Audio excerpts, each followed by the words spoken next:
Hi guys, thanks for watching. I'm Saumya and I'm back with another video. So in today's video, I'm going to be talking about my July TBR and my June wrap up.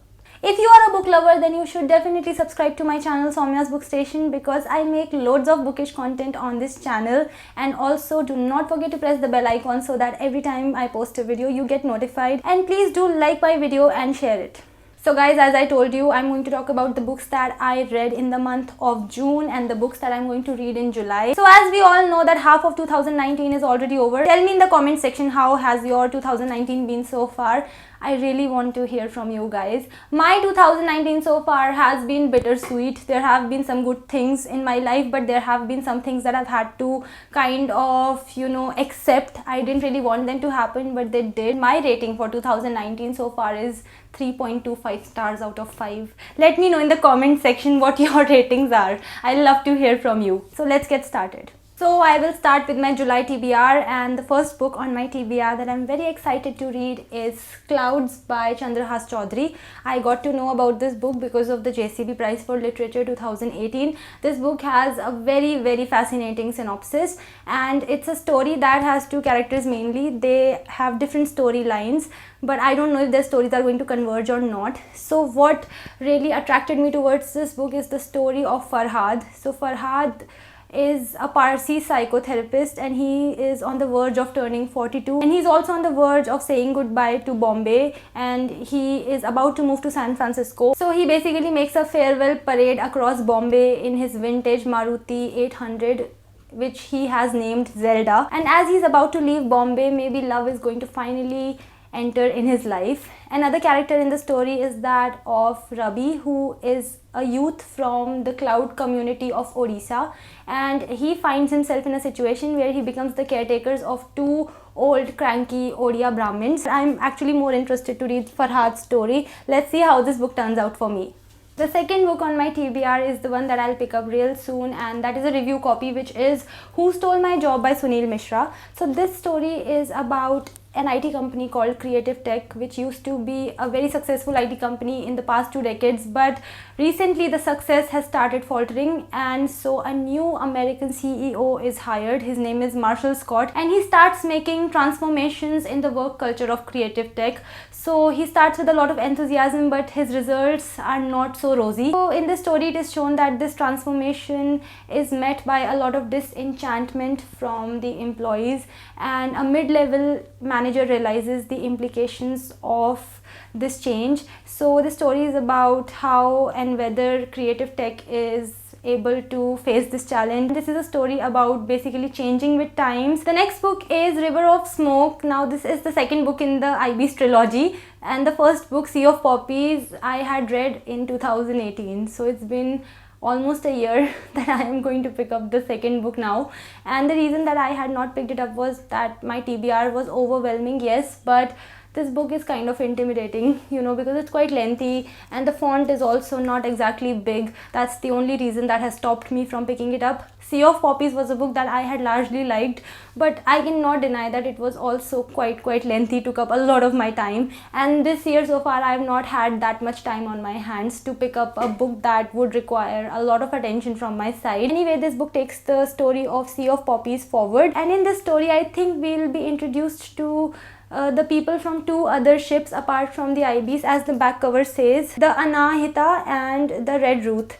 So these ships get stuck in a storm, and I guess people aboard these ships are the ones that I'll get to read about in this book. Also, a large part of the story is taking place in China. And finally in my TBR is Bombay Stories by Saadat Hasan Manto. So I have read Mortal Dawn by Manto some time back. It's a collection of 50 stories and sketches from the time of partition, and it was haunting. So Bombay Stories, as is apparent from the name, is a book that will have stories from Bombay written by Manto. As it says, freshly arrived in 1930s Bombay, Manto saw a city like no other, an exhilarating hub of license and liberty, and this makes me want to go to Mumbai. I have never been to Mumbai, but for now I'm ready to read Bombay Stories and get wowed, as everybody says you do when you read this book. Now moving on to my June wrap-up. My first book in the June wrap-up is Milkman by Anna Burns. Now this is a book that I had picked up the first time and had abandoned it, but I picked it up the second time, and this time I not only finished it, I actually ended up really liking it.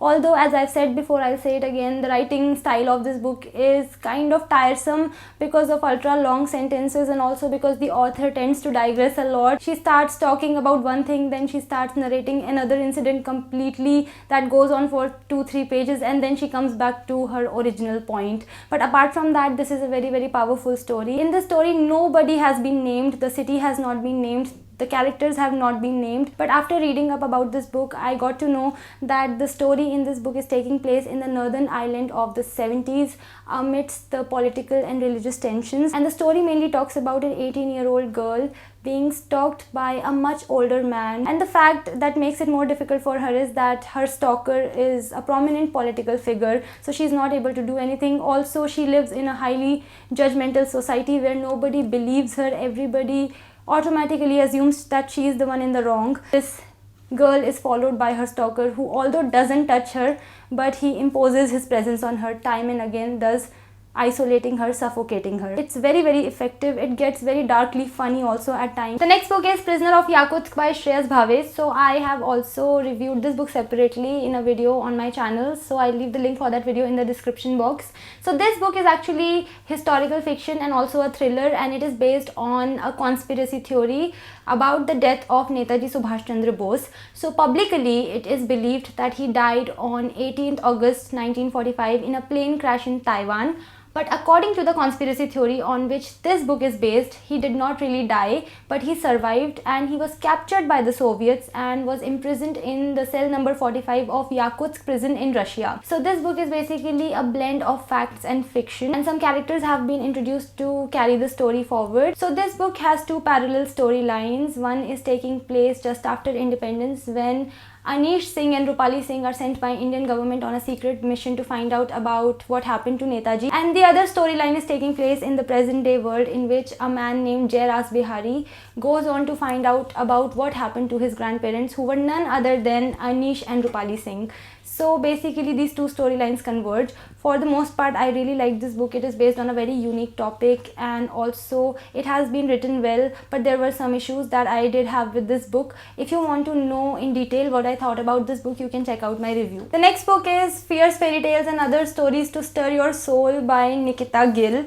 So this story is a collection of the retellings of different fairy tales that we have grown up listening to and loving also. So these retellings are in the form of stories as well as poems. So it's basically a collection of poems and stories, and I love this book because what she has done in her retellings is that she has changed all the damsels in distress in the quintessential fairy tales into strong independent women, and she has done that fantastically. I, for my part, loved reading this book. I actually really like Nikita Gill's writing style, so this book really worked for me.